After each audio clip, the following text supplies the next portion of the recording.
புவி மீது நிலையாக அருள் செய்ய வர வேணுமே, நீ அருள் செய்ய வர வேணுமே.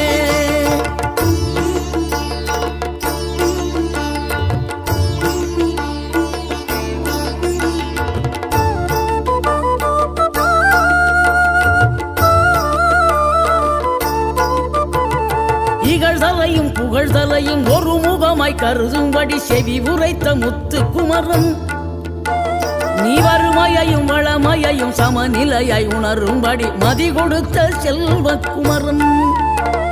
தடை 100 வந்தாலும் செயல் வெற்றி ஆக்கி தரும் தாராள குணம் கொண்டவன், நீ வலை வீசும் அறிவுக்கு தொலைவானவானாகி மாறா